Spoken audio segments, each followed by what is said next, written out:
नमस्कार दर्शक बंधु जय जगन्नाथ 2024 फेब्रुआरी मासरे वृष राशि फलाफल किपर आसतु आज अध्याय आलोचना करिबा। रविंकर चलन मास आरंभ आपणकर नवम स्थान रहिबो। फेब्रुआरी मास 13 तारिख ठारू रवि आपणकर दशम स्थान चलन करिवे। बुधंकर चलन मास आरंभ आपणकर नवम स्थान रहिबो। 20 तारिख ठारू बुध आपणकर दशम स्थान चलन करिवे। शुक्रंकर चलन मास आरंभ आपणकर अष्टम स्थान रहिबो। 12 तारिख ठारू शुक्र नवम स्थान प्रवेश करिवे मकर राशि रे। मंगल मास आरंभ अष्टम स्थान चलन करिवे। 5 तारिख ठारू से नवम स्थान तांको उच्च राशि मकर रे प्रवेश करिवे। अन्य ग्रह मानकर स्थिति जो देखिबा, शनि मास सारा आपणकर दशम स्थान रहिबे। राहु मास सारा आपणकर एकादश स्थान रहिबे। बृहस्पति मास सारा आपणकर द्वादश स्थान रहिबे। केतु मास सारा आपणकर पंचम स्थान रहिबे।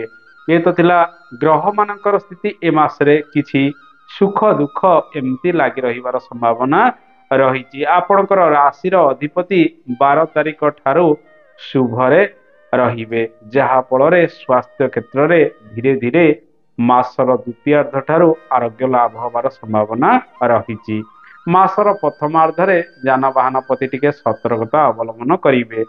कहा सहित मारपिट गंडगोल विवाद उपजिबार संभावना रहुतिबारु आपण प्रत्येक क्षेत्र में निज उपरे नियंत्रण रखी कथबार्ता करिवे। काहाकू खराब भाषा गालीगुलज इत्यादि करंतु नाही। शुक्र जेहेतु 11 तारिख पर्यंत अष्टम स्थान रहुची, परिस्रा नली रे संक्रमण बढ़िबा, त्वचा जनित समस्या, कफ थंडा सर्दी गला जनित पीड़ा आपण पीड़ित होई पारंती। गर्भवती महिला माने ई समय अधिक शुभ फल गुड़िक प्राप्ति करेंगे। आगामी दिन में संतान सुख से प्राप्ति होबार जोग रही। बुध जेहेतु आपणकर पंचम भावर ग्रह नवम दशम चलन करुथिबारु संतान मानक द्वारा आपणकर उन्नति हम। संतान सुख आपण को ए मासरे भल प्राप्ति होबार जोग रही। नूतन गर्भधारण यदि करने चाहते मासटी अनुकूल रहिबार संभावना रही। माँ को स्वास्थ्य रे धीरे धीरे उन्नति आसीबो। पिता स्वास्थ्य रे सुधार मासर द्वितीयार्ध ठारू आसीबार संभावना रही। पुरातन रोग व्याधि जहाँ सब लगी रहूला, अल्प बहुत किसी सामान्य लगी रहिले मध्य ताहा धीरे धीरे सर्ट आउट हो जिवो। बृहस्पतिंकर चलन द्वादश रे रहुतिबारु मास सारा खाइबा पीबारे आपण नियंत्रण रखंतु। पेट जनित पीड़ा आपण समय समय पीड़ित मध्य होई पारंती। कर्म क्षेत्र जो देखा, कर्म भाव में शनि शश नामक राजयोग प्रदान करुचंती एवं 13 तारिख दिन ठारू तांको पितांक सहित जोग होई रवि शनिकर जोग कुंभ राशि रे दशम स्थान रे रहिबो। ए जोग फल रे कर्म क्षेत्र रे उन्नति आसिले मध्य सामान्य मानसिक अशांति आपण प्राप्ति करि परंती। तेणु कोनोसी वयोज्येष्ठ व्यक्ति बा सीनियर श्रेणीर लोकंक सहित केबे मतभेद इत्यादि करंतु नाही। राजनीतिक कार्य ठारू आरंभ करी सेवामूलक बा सामाजिक कार्य क्षेत्र में आपन को सफलता ए मासरे मिलिबार संभावना रही। सरकारी कार्य क्षेत्र में शुभ फल गुड़िक धीरे धीरे वृद्धि पाइबार संभावना रही। अधिक परिश्रम मध्य ए मासरे लागी रहिबो। जो माने नूतन जॉब पाई चेष्टारत रहिचंती, जेहेतु शनि रवि मास सारा प्रायतः शुभरे रहउचंती, मासटी अनुकूल रहिबो। नुआ कार्य किछि करिया पई हुए तो बड़ धरणर लाभ आपन को सब समय न मिल पारे।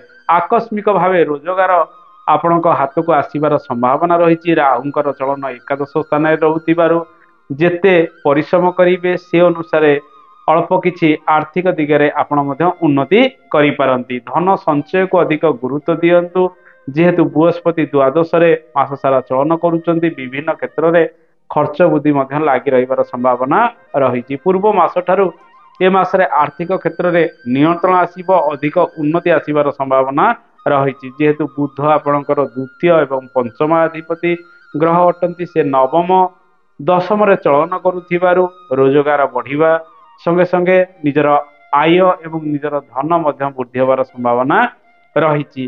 किछि शुभ मांगलिक कार्य अर्थ व्यय होबार संभावना रही। स्वास्थ्य पीठ में किछि खर्च मध्य व्यय होबार संभावना रही। आपण एही समय शेयर मार्केटिंग ଠାରୁ ଆରମ୍ଭ କରି ଟ୍ରେଡିଂ ଇତ୍ୟାଦି କ୍ଷେତ୍ରରେ କିଛି ଲାଭ ମଧ୍ୟ ପ୍ରାପ୍ତି କରିପାରିବେ। ଲୋଭ ବଶତରେ ବଡ଼ ବଡ଼ ନିବେଶ ଆପଣ ଏହି ସମୟରେ ସେଥିରେ କରନ୍ତୁ ନାହିଁ।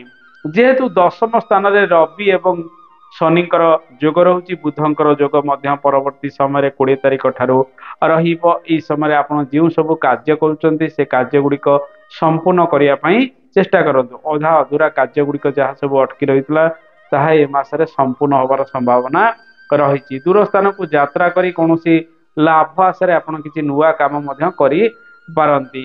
ଚାକିରି ବାକିରି କ୍ଷେତ୍ରରେ ଉନ୍ନତି ଆସିବାର ସମ୍ଭାବନା ମଧ୍ୟ ରହିଛି। ଦର୍ଶକ ବନ୍ଧୁ, ଏ ମାସରେ ବ୍ୟବସାୟ ବାଣିଜ୍ୟର ସ୍ଥିତି ଯଦି ଦେଖିବା 5 ତାରିଖ ପରଠାରୁ ମଙ୍ଗଳ ଆପଣଙ୍କର ସପ୍ତମାଧିପତି ମକର ରାଶି ନବମ ସ୍ଥାନରେ ଉଚ୍ଚସ୍ଥ ରହିବେ, ଯାହାଫଳରେ ବଡ଼ ବ୍ୟବସାୟ ବାଣିଜ୍ୟ ଆଗାମୀ ଦିନରେ ଆପଣ ମଧ୍ୟ ଆରମ୍ଭ କରିପାରନ୍ତି। କିଛି ଯୋଜନା ମଧ୍ୟ ପ୍ରସ୍ତୁତ କରିବାର ସମ୍ଭାବନା ରହିଛି। ମଙ୍ଗଳ ମକର ରାଶିରେ ଅତ୍ୟନ୍ତ ଶୁଭ ଫଳ ଗୁଡ଼ିକ ପ୍ରଦାନ କରିଥାନ୍ତି ଏବଂ ସେଠାରେ ସେ ଉଚ୍ଚସ୍ଥ ହୋଇ ମଧ୍ୟ ଅବସ୍ଥାନ କରିବେ। ଆପଣ ନୂଆ ଯୋଜନା ଗୁଡ଼ିକ କରିବା ସହିତ ଫ୍ୟୁଚର ପ୍ଲାନିଂ କ୍ଷେତ୍ରରେ ଆଗେଇବାକୁ ମଧ୍ୟ ଏହି ସମୟରେ ଅଧିକ ପଡ଼ିପାରେ। ଦର୍ଶକ ବନ୍ଧୁ, ମଙ୍ଗଳଙ୍କର ସ୍ଥିତି ନବମରେ ରହୁଥିବାରୁ ଆପଣଙ୍କର ପିତାଙ୍କର ସ୍ୱାସ୍ଥ୍ୟ ପ୍ରତି ଆପଣ ଟିକେ ସଜାଗ ରହିବେ। ଆଣ୍ଠୁ ଗଣ୍ଠିରେ ସେ ପୀଡ଼ା ସମୟ ସମୟ ମଧ୍ୟ ଭୋଗ କରିପାରନ୍ତି ଏବଂ ଚିଡ଼ଚିଡ଼ା ସ୍ୱଭାବର ମଧ୍ୟ ପରିଲକ୍ଷିତ ହୋଇପାରନ୍ତି। ମଙ୍ଗଳ ନବମ ସ୍ଥାନରେ ଚଳନ କରୁଥିବାରୁ ବ୍ୟବସାୟ ବାଣିଜ୍ୟ କ୍ଷେତ୍ରରେ ଯେଉଁ ସବୁ ହାନି ପରିଲକ୍ଷିତ ହେଉଥିଲା ସେଥିରେ ଅନେକ ଶୁଭ ଫଳ ଗୁଡ଼ିକ ପ୍ରାପ୍ତି ହେବ। ବୁଧ ମାସ ସାରା ଶୁଭରେ ରହୁଥିବାରୁ ବ୍ୟବସାୟ ବାଣିଜ୍ୟ କରିବା ପାଇଁ ଅତ୍ୟନ୍ତ ଶୁଭପ୍ରଦ ରହିବ ମାସଟି।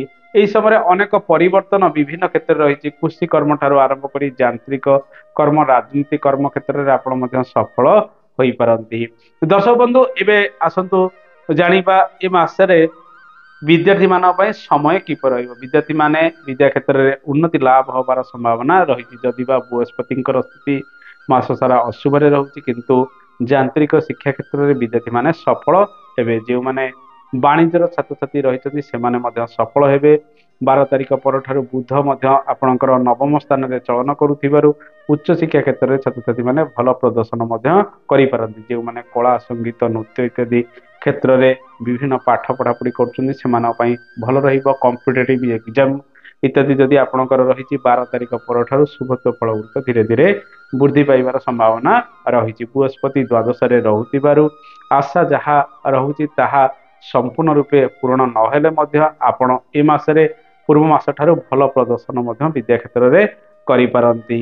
ଦର୍ଶକ ବନ୍ଧୁ, ଏବେ ଆସନ୍ତୁ ଜାଣିବା ଦାମ୍ପତ୍ୟ ଜୀବନ ଶୁଭ ମାଙ୍ଗଳିକ କର୍ମ କିପରି ରହିବ। ଆପଣଙ୍କ ରାଶିରେ ପ୍ରାୟତଃ ମାସର ଦ୍ୱିତୀୟାର୍ଦ୍ଧ 13 ତାରିଖ ପରଠାରୁ ରବି ସୁଧି ଭୋଗ ହେବ, ତେଣୁ ରବି ସୁଧିରେ ବିବାହ ଆଦି ଶୁଭ କାର୍ଯ୍ୟ ମଧ୍ୟ ଘରେ ଆପଣ କରିପାରିବେ। ଏହା ସହିତ ବ୍ରତ ଉପନୟନ, ଭୂମି ପୂଜା, ଗୃହ ଆରମ୍ଭ, ଗୃହ ପ୍ରତିଷ୍ଠା ଇତ୍ୟାଦି କାର୍ଯ୍ୟ ମଧ୍ୟ ଆପଣ ସମାପ୍ତି କରିପାରିବେ। ଆପଣଙ୍କ ରାଶିରେ ଏବେ ବି ଗୁରୁ ସୁଧି ପ୍ରାୟତଃ ରହୁ ନାହିଁ। ଦର୍ଶକ ବନ୍ଧୁ, ଦାମ୍ପତ୍ୟ ଜୀବନ ଯଦି ଦେଖିବା ଦାମ୍ପତ୍ୟ ଜୀବନରେ ସୁଖ କିଛି ବଢ଼ିବାର ସମ୍ଭାବନା ରହିଛି। ଜୀବନସାଥୀଙ୍କୁ ନେଇ ଆପଣ ସାମାନ୍ୟ ଚିନ୍ତିତ ମାସର ପ୍ରଥମ ସପ୍ତାହରେ ରହିପାରନ୍ତି। ମାସର ଦ୍ୱିତୀୟ ସପ୍ତାହ ଠାରୁ ଦାମ୍ପତ୍ୟ ଜୀବନରେ ସୁଖ ବଢ଼ିବ। ସମସ୍ୟା ଯାହା ରହିଥିଲା ତାହା ଧୀରେ ଧୀରେ ଦୂରେଇ ଯିବ। ମାସର ପ୍ରଥମ ସପ୍ତାହରେ ଜୀବନସାଥୀଙ୍କର ସ୍ୱାସ୍ଥ୍ୟକୁ ନେଇ ଆପଣଙ୍କର ଚିନ୍ତା ବଢ଼ିପାରେ। ମଙ୍ଗଳ ଅଷ୍ଟମରେ ରହୁଥିବାରୁ ବାଦ ବିବାଦ ମତଭେଦ ମଧ୍ୟ ଉପୁଜିବାର ସମ୍ଭାବନା ରହିଛି। ମାସର ଦ୍ୱିତୀୟ ସପ୍ତାହ ଠାରୁ ମଙ୍ଗଳ ଶୁଭରେ ରହିବେ ଏବଂ ଶୁକ୍ର ମଧ୍ୟ ଶୁଭରେ ରହୁଥିବାରୁ ମଙ୍ଗଳ ଶୁକ୍ରଙ୍କର ଯୋଗ ମଧ୍ୟ ସଂଗଠିତ ହେବ 12 ତାରିଖ ପରଠାରୁ।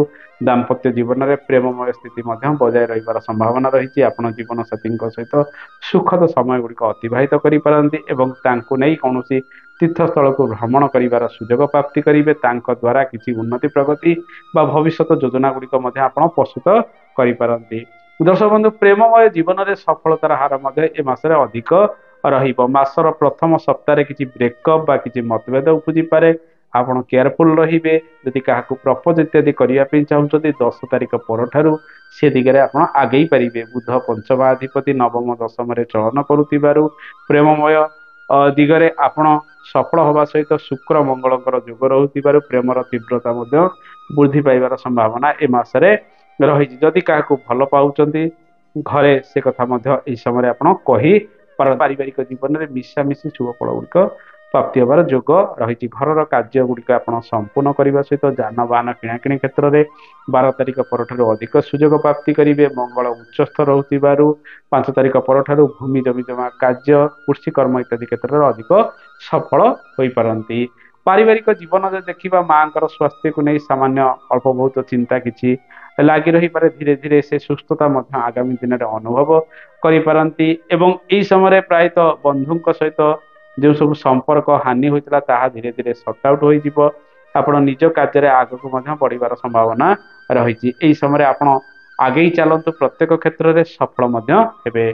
ବିଦେଶ ଯାତ୍ରାର ସ୍ଥିତି ଯଦି ଦେଖିବା, ଦ୍ୱାଦଶ ସ୍ଥାନରେ ବୃହସ୍ପତିଙ୍କର ଚଳନ ମାସ ସାରା ରହୁଥିବାରୁ ମଙ୍ଗଳ ମଧ୍ୟ 5 ତାରିଖ ଠାରୁ ନବମ ସ୍ଥାନରେ ଚଳନ କରିବେ। 5 ତାରିଖ ପରଠାରୁ ଆପଣ ଯଦି ଦୂର ସ୍ଥାନକୁ ଯାତ୍ରା କରିବା ପାଇଁ ଚାହୁଁଛନ୍ତି କିମ୍ବା ବହୁତ ଦୂରକୁ ଯାଇ କିଛି ନୂତନ କର୍ମ ଆରମ୍ଭ କରିବା ପାଇଁ ଚାହୁଁଛନ୍ତି, ବିଦେଶ ଯାତ୍ରାର ଯୋଗ ରହୁଥିବାରୁ ଆପଣ ସେଥିରେ ମଧ୍ୟ ସଫଳ ହୋଇପାରନ୍ତି ଏବଂ ତୀର୍ଥସ୍ଥଳକୁ ଭ୍ରମଣ କରିବେ। ଖର୍ଚ୍ଚାନ୍ତ ମଧ୍ୟ ସେଥିରେ ହେବାର ସମ୍ଭାବନା ରହିଛି। ପିତାଙ୍କ ପିଛରେ ମଧ୍ୟ କିଛି ଖର୍ଚ୍ଚ ବଢିପାରେ। ଶୁଭ ମାଙ୍ଗଳିକ କର୍ମରେ ଏ ମାସରେ ଅନେକ ଖର୍ଚ୍ଚ ବଢିବାର ସମ୍ଭାବନା ରହିଛି। ତେଣୁ ମୋଟାମୋଟି ଭାବେ ଯଦି ଦେଖିବା, ଏ ମାସଟି ଆପଣଙ୍କ ପାଇଁ କିଛି ଦିଗରେ ଶୁଭ ଫଳ ଗୁଡ଼ିକ ପ୍ରାପ୍ତି କରାଇବ। ବୃହସ୍ପତିଙ୍କର ଚଳନ ମାସ ସାରା ଅଶୁଭରେ ରହୁଥିବାରୁ ଆପଣ ମହାଦେବଙ୍କର ଉପାସନା କରନ୍ତୁ। ଗୁରୁବାର ଦିନ ମହାଦେବଙ୍କର ପୂଜା ଅର୍ଚ୍ଚନା କରିବା ସହିତ ଓମ୍ ନମଃ ଭଗବତେ ବାସୁଦେବାୟ ମନ୍ତ୍ର ଜପ କରିବା ସହିତ ଶିବ ପଞ୍ଚାକ୍ଷରୀ ମନ୍ତ୍ର ମଧ୍ୟ ଜପ କରନ୍ତୁ। ଅଶୁଭତ୍ୱ ଦୂରୀକରଣ ହବ। ମଙ୍ଗଳ ମଧ୍ୟ ମାସର ପ୍ରଥମାର୍ଦ୍ଧରେ ଅଶୁଭରେ ରହୁଥିବାରୁ ସୁନ୍ଦରାକାଣ୍ଡ ଇତ୍ୟାଦି ପାଠ କରନ୍ତୁ। ହନୁମାନ ଚାଳିଶା ଟିକେ ପାଠ କରନ୍ତୁ, ଅଶୁଭତ୍ୱ ଦୂରୀକରଣ ହବ। ଏସବୁ ସାମାନ୍ୟ ପ୍ରତିକାର ଗୁଡ଼ିକ କରନ୍ତୁ। ଆଗାମୀ ଦିନରେ ଆପଣଙ୍କର ଭାଗ୍ୟ ଭବିଷ୍ୟତ କ୍ଷେତ୍ରରେ ଉତ୍ତରୋତ୍ତର ଉନ୍ନତି ହୋଇପାରେ। ଦର୍ଶକ ବନ୍ଧୁ, ଏତ ଥିଲା ବୃଷ ରାଶିର ଫଳାଫଳ। ଆଶା କରେ କାର୍ଯ୍ୟକ୍ରମଟି ଆପଣଙ୍କୁ ଭଲ ଲାଗିଥିବ। କାର୍ଯ୍ୟକ୍ରମ ସମ୍ପର୍କରେ ମତାମତ ଦେବେ। ଆଜି ତ ସମୟ ହେଇଗଲାଣି, ଆଜି ପାଇଁ ଏତିକି। ନମସ୍କାର, ଜୟ ଜଗନ୍ନାଥ, ଧନ୍ୟବାଦ।